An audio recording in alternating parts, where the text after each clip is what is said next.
Hey there, and welcome back to another episode of the Simple Pin podcast. Today, I have Katie Trant from Foodie Brand Lab, and we are going to be talking about the concept of branding. What is branding? It's a term that we throw around quite often. In fact, I say it several times to have your branding on your Pinterest images. But I wanted to talk to Katie, who has extensive experience working with big brands and even her own brand, and now helping other people establish their brand. I wanted to ask her, what does it mean when we use the term branding? We talk about how you can create your compass to figure out your branding, what exercises you can do. I walked away really encouraged by this. In fact, after we hung up the call, I told her this is going to be a really great exercise for me to do because I have been in this business for 11 years now.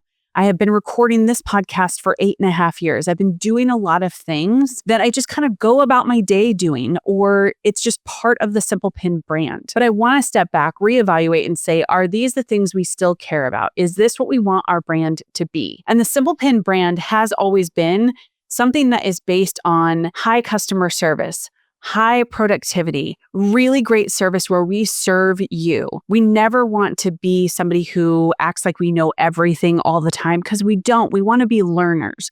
We want to be people who ask great questions. We look at Pinterest with a curious eye, and we know at the same time that things are always changing, that we want to work with our clients in the best possible way to get them the best possible service. But even though I know all of that, I want to go back to the drawing table and kind of check my boxes to say, is this still important to Simple Pin Media? I hope you'll be encouraged by this episode and that it will ignite the same thing for you, that you'll walk away, whether you're 2 months in business, 2 years in business, or 12 years in business like Katie. You'll be able to ask yourself these questions to say, do I really know the brand that I have? And do I want to continue having these pillars as my quote unquote branding? Before we dive into the episode, I have an ask for you. Like I said, I've been doing Simple Pin Media now for almost 11 years. In fact, I bought the domain almost exactly 11 years ago to this day. I've been doing the podcast here for 8.5 years. I want to make sure that this podcast is always relevant to you. And frankly, over the years, 8 years of recording podcast episodes, there are a lot of things that I've recorded 1, 2, 3, 4 times, or topics I've covered, but I know that you might be a new listener. So I would love to hear from you. Down below in the description, in the show notes, what you will find is a link to our contact page. I would love for you to send me suggestions. Send me things that you like that we do. You can even send me things that you don't like. I know that I am not the podcast recording host that always talks about the latest and greatest or Pinterest. I'm not a hacky person. And I know that there's podcasts out there now that talk about that, and I celebrate that. But if you want me to dive a little bit more into it, I might do it for you if you reach out to me and ask me to do it. I'll always be transparent with you as something that I can do or might not be able to do. Anyway, go ahead and send me your requests, your thoughts, your feedback, or you can simply tell me how long you've been a listener. It would mean the world to me, and it would help me with some of the exercises that Katie and I talk about in today's episode. Alrighty, let's dive into my episode today with Katie Trant. Katie, welcome to the Simple Pin podcast. Thank you so much for having me. Yeah, I'm so excited to chat with you. I was listening to you on the Food Blogger Pro podcast, Yes. and I was getting ready in the morning. I was like, okay, we've got some good questions here. And I was actually kind of framing up where we were going to go with this. And what stood out to me was this whole world of branding, right? And I so easily use that term on pretty much anything. Like, make sure your Pinterest images are branded. So there's this branding awareness. Yeah. And when I was hearing your story and kind of, the history of how you got started, I thought, and you said that, you're like, brand is so much more than what we make it. And it's kind of this existential thing that we sometimes don't even have control over. Yeah. And it's kind of this perception. So I'd like to start with, when I say the word branding, Yep. what do you think of now versus maybe what you thought of before you got into the industry that you're in? Oh, I don't know that I thought about branding before I got into the industry, to be perfectly honest. But branding, the technical definition or the definition of branding, that word is branding is the act of applying an identity to something. So I don't think in the context of Pinterest and making graphic pins and so on. I don't think saying apply your branding is incorrect, because what you're saying to people is take your visual identity, take the things that are associated with your brand visually and apply those to the pins so that people recognize them. Right? That is the act of branding. What I think that people get mixed up on is that they hear branding or brand and they think it's just that one thing. They think it's only their visual identity or only their logo or only, their personal brand. And, if you listen to the chat I had with Bjork, you know that brand is a complex ecosystem. It's comprised of many things. So I think it behooves us as creators to understand what not necessarily all of those things are, because it's like, how much time do you have? But a lot of those things and how they apply to our businesses and our brands. When I hear you talk about that, and even when I was listening to your podcast, the thing that kind of resonated with me was we often think of brand as really big. Like we think of Coke and we think of all these, logos, Starbucks, we know them. Yeah. And oftentimes for the small business owner, I don't know if that concept translates, because we're starting a business with either a hobby or an idea or a passion in mind. Yeah. And we're not necessarily thinking about branding. So if somebody either is a new small business owner or they're thinking about getting started, or maybe they've just been bumping along, right? Like, what are some things that they should even consider as a part of bringing that whole concept of branding into, I guess, how they're working? And should they, right? Like, what's your thoughts on that? I think that they should. I think that, especially the way that, my background is as a food blogger, and I know that with Pinterest services, you serve many different niches. So, I can speak to my experience as a food blogger and how bumpy it's been in the last year with all the algorithmic activity we've had. I'm sure this is true in other niches as well. I just don't know them as intimately, but Yeah. And speak to that since you know it so well. yeah, but we have the helpful content update, which really was very disruptive. I mean, it devastated a lot of sites, just lost, half or more of their traffic overnight. And then we've had, I think the way that people search for content has fundamentally changed in the last year. We had ChatGPT come along and, people using that a lot more than typically just Googling something. We've had AI generated content and AI generated, recipes and images and everything. So the whole world of blogging as we knew it, as like working as a content creator, has really it's like someone shaking a snow globe, and we're kind of watching how it settles, and we're like, what is going to happen? So I think that because of that, if you know who you are as a brand, if you have that compass, you're going to be much better equipped to navigate this really uncertain territory, because you know fundamentally who you are, what you're about, what your purpose is. And I think that if you have a strong brand, your users can tell. You're not just throwing spaghetti at the wall. So that's why I think, whether you're Coke or Starbucks, or whether you're, mom working out of her kitchen in Seattle, I think brand is equally important. I mean, there's a reason that big companies have 6 and 7 figure budgets for branding. It's because it's super important. Yeah, and to be recognizable. So I love that compass analogy. Let's kind of go back there. So what is comprised of this compass? What do we want to make sure are the key elements that are there? So I think that you can, what I work with is a framework that I call a brand platform. And there's, anybody who's spent any amount of time working at like a brand agency or even on the client side may have different terminology. Different people call it different things, and different organizations will decide how simple or complex they want to make this brand platform. I think that you can really boil it down to 3 or 4 things. So your brand purpose, and that's why you exist. Your position, and that's where you exist, in this market. I use my hands when I talk about this. Well, but we might have the video for this. I do like a brand mapping exercise to find your position, where you have like a matrix and you can have axes that you define as like, I write a vegetarian food blog. So I might define my axes as like hardcore vegan at the top and like, meat barbecue recipes at the bottom, and then super healthy recipes on this side and really indulgent recipes on the other. And then within that framework, map my position, like where I exist. And that shows you, where you are, who you're serving, and who you're competing against as well. So that's purpose, position, and then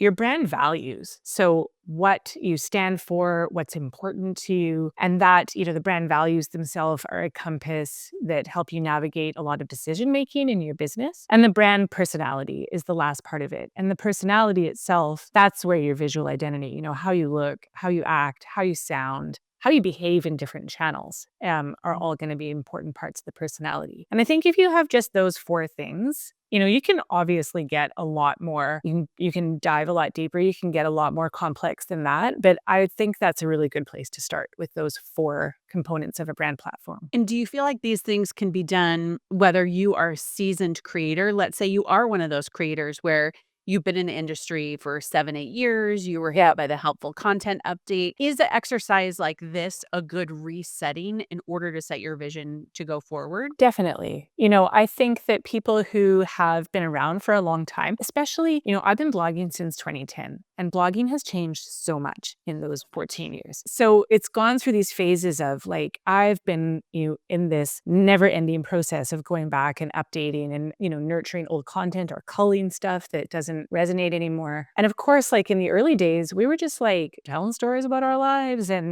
maybe throwing up a recipe. And, then there was like this super mega focus on SEO. And so it's like keyword hunting. And are those keywords all really relevant to your brand? You're kind of throwing spaghetti at the wall. So I think even if you have a business that's been around for a long time, you've been on the journey for a while, you might need help looking at like, oh my God, I've got like all this content, but what do I do with this? What does it mean? What stays and what goes? Who am I really trying to be? Like, what do I want the world to see when I present my brand? How do I want them to interact with and how do I want them to perceive me? And so I think it's powerful for someone who's new. I think you have to be a little bit seasoned. Like, I think it would be a real challenge to say, I'm going to build a brand when you have no content. I would recommend having like 6 months, a year or 2 under your belt. But I think, for those people who are new, starting with that strong foundation would be really powerful. But I think even more powerful is the people who have been around for a while and need help kind of navigating that snowstorm. Well, and I also think you add the element, especially since you talked about, the last 14 years, the element of different social media platforms and what they require of us. Because even though we went deep into SEO, like I'm thinking about Pinterest, and Pinterest traffic is so cold, right? And they bounce to your site, they sum you up less than 2 seconds. Yeah. They scroll, they see, is this going to answer my question? If yes, they stick around. If no, they leave. Yeah. And you do get more no's. And then you add in Instagram and then you add in TikTok. And it almost feels like you have multiple branding personalities. Definitely. Just by the different platforms that you're using. Yeah, I describe that as like I have my, I am Katie Trant and I go to my job at my office and I have my kind of office persona. And then I go to my gym and I have a gym persona. They don't even call me Katie at the gym. They call me Catherine. It's super weird. But that's my gym persona. And then I go, to my friend's house for dinner and it's super casual, but I'll go to a party and that's a different persona. I'm still me, but I behave differently, ever so slightly depending on which one of those touch points I'm interacting with. And I think that the way our brands interact with all those different channels, all those different social media touch points is very similar. I'm not going to behave the same in Pinterest as I will in Instagram stories or whatever. Instagram stories is where I get real personal. I like take a picture of my super messy kitchen, to show that I'm a real person. I'm not going to do that on Pinterest. That would turn people off on Pinterest, right? Totally. Okay, so I want to switch a little bit because actually I'm framing up for me as a business owner. I've been doing this for almost 11 years now. And one of the things that stood out to me early on was you're from the West Coast. Yep. And there's Nordstrom, and it's this pillar of a, retail store that started there. Yeah. And they have this genuine, it's not just a brand, but at Nordstrom, I can return anything. Yeah. They will gladly accept those returns. I will get excellent customer service. Yeah. They had a long history of in the shoe department. You would have people helping you get fit, all these kinds of things. And I read a book about that. And it was this like feeling of how can you give excellent customer service like Nordstrom to be this level of service? And that stuck with me to say, I want Simple Pin to be Nordstrom-like service. Right. But I think you said something in the podcast with Bjork that you can't always control what Yeah. people, how they perceive your brand, right? They can have different interactions with you and they may not come away with this Nordstrom level of interaction. So I think, how do you, I don't know, is there any way to control it? Or is it just this thing of, like you said, like I can go to different places and I'm still me? And some of those things are just out of my control. Yeah, I think that, Nordstrom is a really good example, and not everybody who walks into Nordstrom is going to have that same perception. They're not all going to have a super positive experience.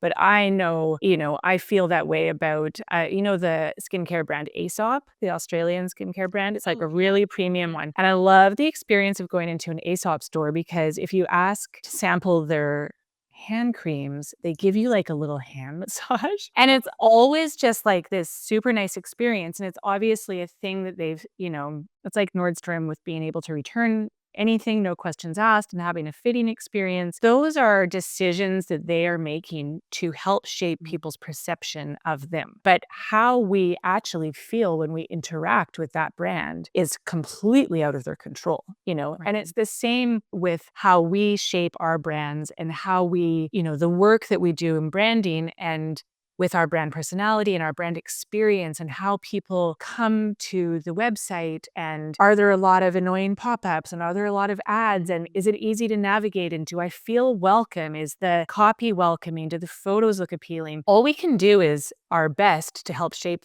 those perceptions and be really, really consistent about providing that experience. But ultimately, the experience and the perception is out of our hands. It's in the hands of the user. Yeah. And I think, even kind of a little bit going back to the compass, there's this feeling that as business owners, we need to chase that feeling for people. Like we need to orchestrate it.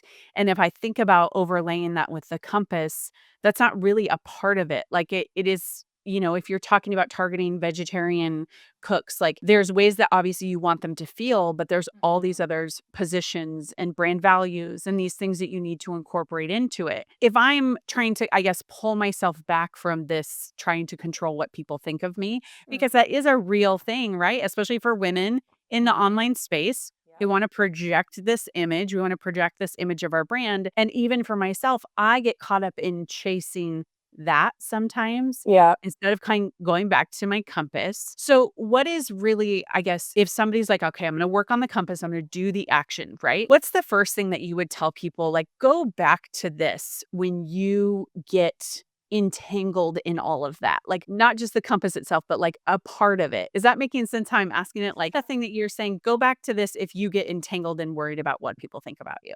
I think your purpose and your values, because that tells you who you are, where you've come from and where you're going. And if you're getting caught up in, all these activities in the name of shaping perception that may lead you off the path that you should be on, those values and your purpose, I think, are very powerful tools to help pull you back into the right direction. Do you think that those values have to be broadcast to everybody, or they No, can be kept internal?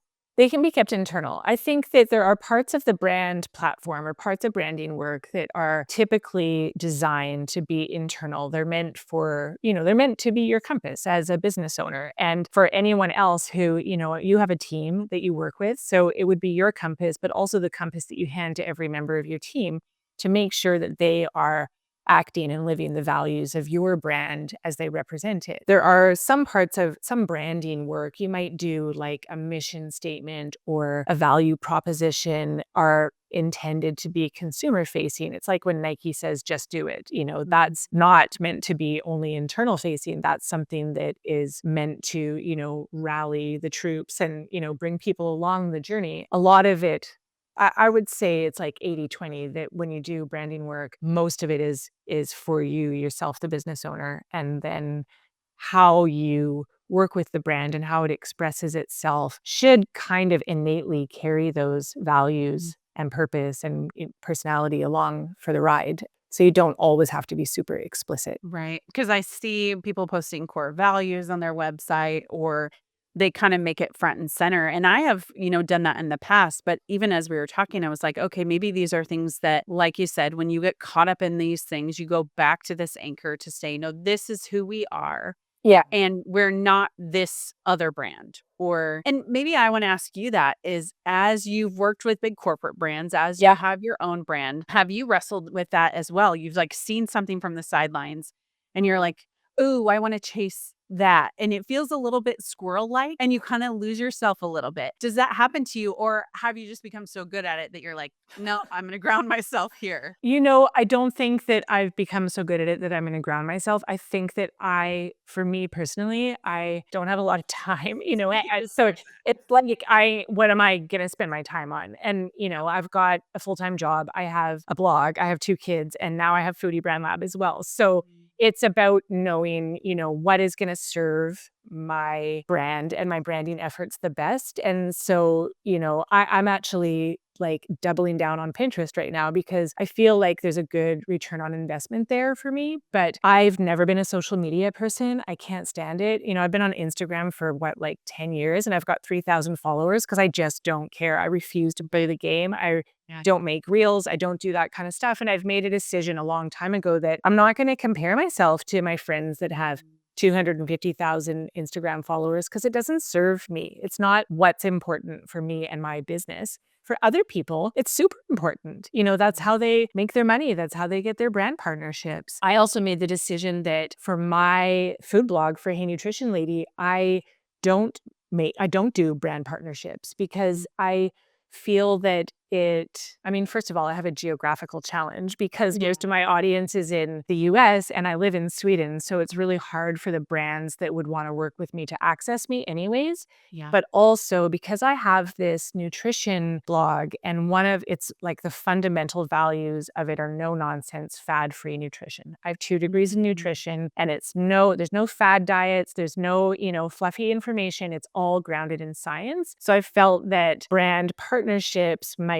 make people perceive me as less trustworthy. And it just wasn't important enough for me to pursue it. Other people, I know lots of people who are registered dietitians. They've got the same, scientific background and they do tons of brand partnerships and they make it work really well. So it's just a matter of deciding what's important, what serves your journey and your core values as a brand and a business. And I think not trying to do all the things. And one other thing that this jogged for me was in your conversation with Bjork, confusing this idea of niche with branding. And I think even though you have a niche and you know exactly what's important to you, you can say like, I'm not going to focus on Instagram. It doesn't serve me well. I'm not going to do brand sponsorships, but I am going to target this group of people. And what you said was you were like, there's a lot of people who are really successful that don't quote unquote have a niche. Yes. So talk a little bit more about that because I think that is huge into I can only have a brand if I have a niche. I think that in the hierarchy of things,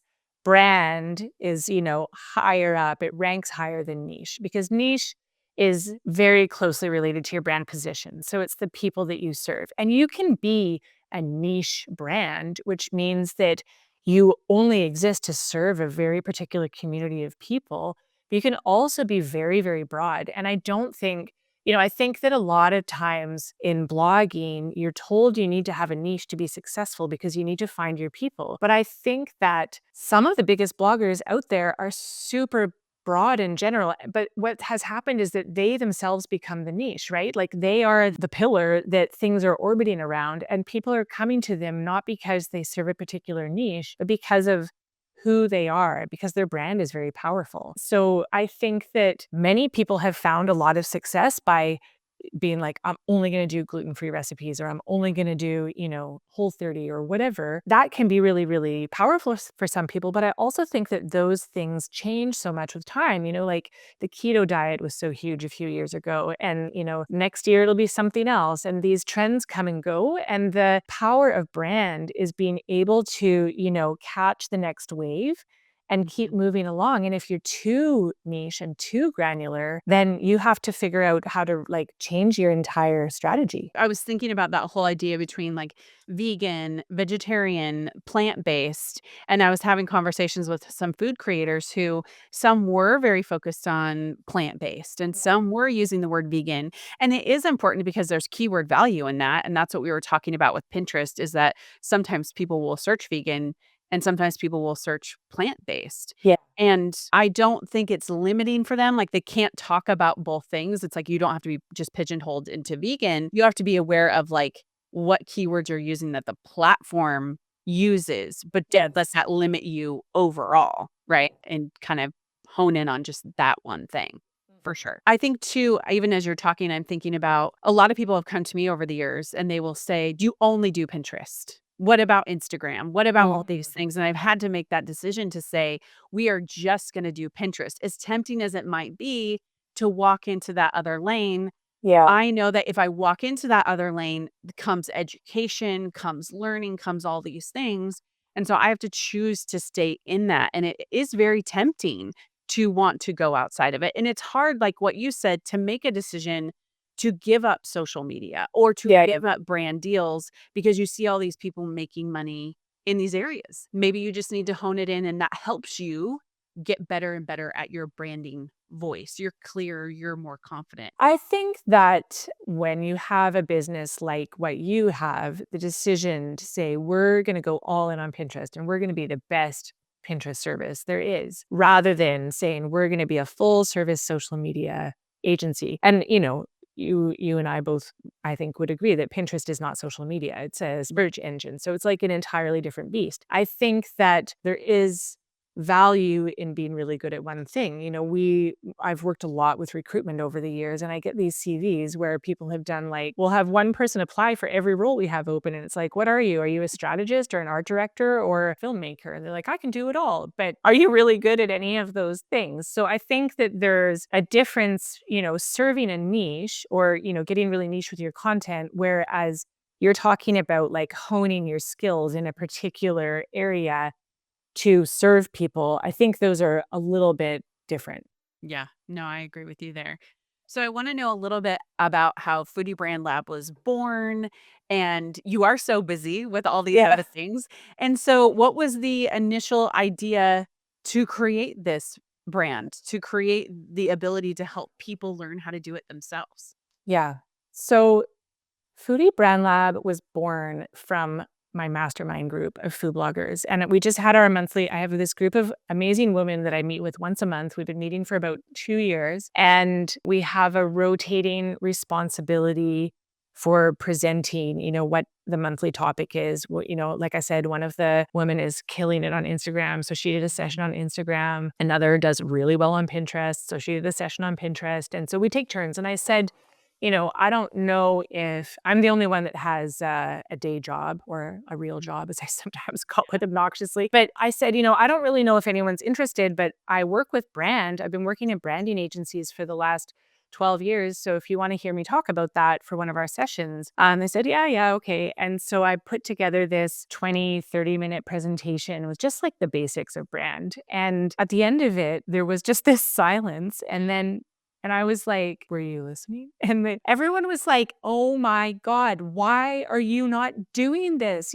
I thought they were, had been, making pins in the background or something rather than listening to me. And they were just furiously taking notes. And it had never occurred to me until that moment. I've been writing a food blog since 2010. I've been working in branding agencies for almost just as long. And up until this year, where all of a sudden the topic has been, you have to build a brand, you have to build a brand. It hasn't really occurred to me that like these worlds could or should collide. But as soon as they said that, I realized like, yeah, why am I not doing this? So I put my head down and created Foodie Brand Lab. I mean, it took like 6 months of hard work and a very dedicated and incredible VA who has been along the journey with me as well. Yeah, we launched it in September and I built it to serve all levels of food bloggers because I felt like I had some conversations with people who, there were some really big name bloggers who I had heard of hiring brand agencies before they went and did a website redesign or something like that. And that's working with a brand agency. Typically, you need a 6-figure budget. It's like, it's really expensive because they've got a big team. They're going to have strategists doing an insights phase, and then they're going to hand it over to, a creative team, and they're going to develop the visual brand and so on. And the beauty of the fact that I have this background in food blogging is I don't need to do the insight phase because I've been on the journey for all these years. I know the industry super well. So I was able to kind of productify or, really streamline the brand strategy process and create a framework to work within. So we have a course, which it serves, anyone who wants to take the course. It's super affordable. It's self-paced. It comes with a lot of support, like a Slack workspace and monthly office hours. And then I've got some more premium services. I've got a done with you and a done for you service as well. So, it depends on how much time you have on your hands and how interested you are in doing the work yourself versus having someone do it with you or for you. I want to clarify. If somebody is also like maybe a lifestyle content creator, could they benefit from it as well? Or will they have to put on a cap of like, when she mentions food, I just have to know doesn't apply to me, but I could still apply it to my brand? Or Yeah, they I think just want food people? No, I'm open to all people. I think that all creators are welcome here. I think, I built it as Foodie Brand Lab because that's a niche I knew super well. And I knew there was a need to serve food bloggers. I think that if it was a creator in a different kind of niche, then they could definitely, the examples that I put in the course come from the world of food blogging because that's the world I know. But I think it wouldn't be that big of a leap to say, oh, this could be, I don't know, a crochet blog we're talking about rather than a food blog. Yeah. And I find too, as I've learned over the last couple of years, when we share experience and we share our firsthand story, that is actually a better way for people to learn instead of, you should do this as a food creator. You should try this, or, kind of just sharing a different vantage point. But I call them experience shares. I love them because I learned so much through them. So I appreciate that you clarified that, because I want anyone who's been listening to this and who's never gone back and really built their brand or made intentional decisions about what their brand is Yeah. to find that this could be a really cathartic and amazing challenge to grow their business to the next level.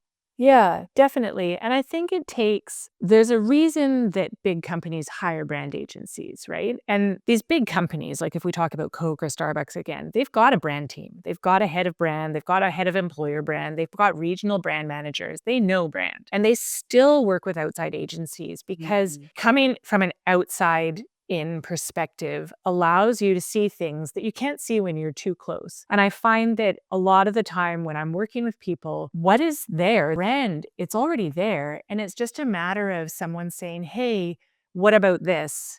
Isn't that your brand, or isn't that your value? Isn't that your personality? And kind of helping to draw that out of them and guide them on the journey. So it's the compass again. Yeah. And honestly, it even sounds really appealing to me. Coming up to 11 years in this business, there's been a lot of things that have changed with the Pinterest platform. There's been a lot of things that I've learned. And it's appealing as I think about it to just go back and center again on like, okay, who is Simple Pin Media going into the next 10 years, even going into 2025, as our landscape has shifted so much? And how can I go back to these things are really important to our brand and they're non-negotiables, but we also want to just have a refresh and have a reset. I'm saying that to anybody listening who's also in my shoes, who maybe they are like me, they're an accidental owner of a business and they never really thought they'd be here, but they've also never been really intentional about branding. They've never sat down and done exercises and said, okay, I'm not just a person who started at my kitchen table 10 years ago, talking to my friends on the internet or writing a blog post about my grandmother's brownies. Yeah. Now I do have a business. I am a business owner and I want to be really intentional about that. So this sounds like the perfect fit for somebody in my shoes and somebody I'm even referencing. And I think that if you're someone who, you've been in it for a while and you think, oh, I really want, I want to update my website. I want to refresh my brand identity. Maybe my logo needs tweaking, or maybe the identity itself is fine, but you want to update the, layout and structure of your site. I think that starting with the brand strategy work and, getting your house in order before you do that, that's the correct order of operations. Otherwise, you're, putting like one of those IKEA sofa covers over the frame without really understanding what's underneath it. So, starting from the correct point, I think, is what I recommend. And it's very on brand for you to use IKEA be. Yeah, I know. Okay, Katie, where can people go to connect with you, learn more? I know we'll have links down in the show notes and the description, but I want you to be able to just invite them over to check it out. Yeah, so you can find me on Instagram at Foodie Brand Lab, also at Hey Nutrition Lady. That's my food blog. And foodiebrandlab.com is the site where you find information about the course and the other branding services that we offer. Awesome. Well, thank you so much for sharing all your wisdom. I feel like my brain is now percolating with tons of different ideas, and it's exciting to have that feeling, especially going into 2025 after we've had these couple years of just the snow globe, circling around us and not knowing where anything's going to land, but the hope of going into the future and saying, okay, maybe we can put some posts in the ground of our branding and we can really build on that and feel confident about what this new online space is going to look like. Yes, agree. Yeah. So thank you again. I really appreciate you sharing your wisdom. Thank you so much for having me.